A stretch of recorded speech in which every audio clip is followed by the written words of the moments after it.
This evening, our person of the week. It is not very often we can say with much accuracy that a week has been a watershed, but this one has. This week, millions of us have had the chance to sit forward in our chairs and watch a group of young people as they break down some very out-of-date stereotypes.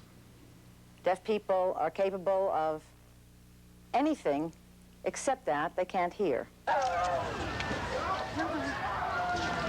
Greg Hlibok is president of the student government at Gallaudet University. He has been instrumental in bringing down a university president who is neither deaf nor able to speak sign language.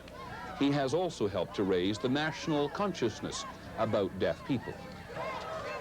It's become a nationwide issue and a nationwide focus, and not only for deaf people, but for other people. It sends a message to America and people who have a tendency to suppress others. It's time to change. It's time to accept people, as human beings. This test of wills between a university administration and hearing impaired students exploded with unusual intensity on the Gallaudet campus.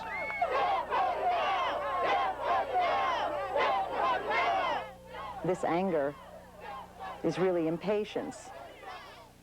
Within hours, really, what had begun as a demonstration to get rid of a university official became something of a national catharsis for the deaf. There's no such compromise. We have to do it our way. It was astonishing. Kids who managed to shut down a university openly applauded by their elders. In education, we often say that the best teacher is a good learner. Gallaudet University has been learning a great deal from its students.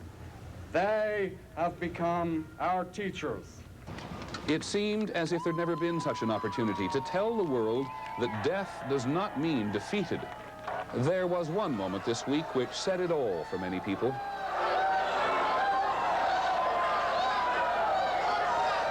The chairman of the Board of Trustees, Jane Spillman, who had appointed the new president, was trying to speak to a crowd of students.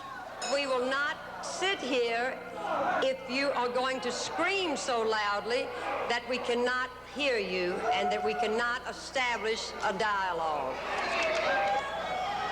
But the students shouted and signed back there was no noise for them. Had the chairman been deaf or even speaking in sign language, she would have been able to communicate.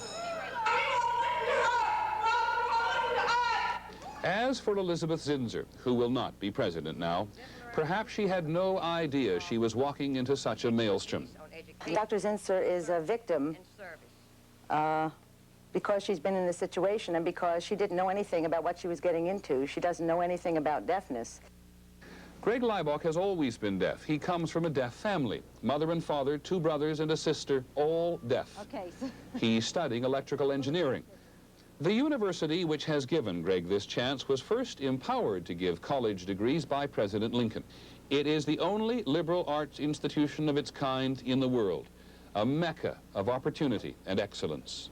Ever since I was a child, I've always dreamed of coming to Gallaudet, and it's always been there as a pillar for me. And true or not, it is certainly part of legend that the huddle in football was created by the Gallaudet Bisons, so the other team couldn't see the quarterback as he signed the play he wanted. What the hell did I tell you, Robert? Both hands on the ball!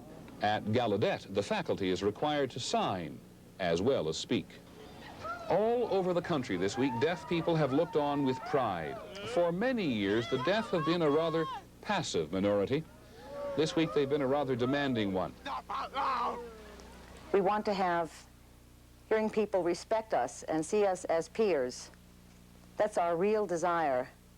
We want to be seen as normal people. And so we choose Greg Hlibok to represent so many other deaf people. We would hope that this week represents more than a victory for just the hearing impaired. Perhaps by disturbing the peace for a few days, these very determined young people have had a lasting effect on the rest of us. With luck, the rest of us are a little more humane. That's our report on World News tonight. Have a good weekend. We'll see you on Monday. I'm Peter Jennings. Good night.